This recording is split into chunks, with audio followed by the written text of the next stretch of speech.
Hi everyone! Talaga naman nakakaumay ang mga tirang pagkain mula nung Noche Buena.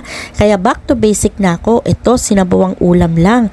Isdang baralyete, may kamatis, sibuyas, luya at sili. At ang pinakagulay ko dito ay ang malunggay.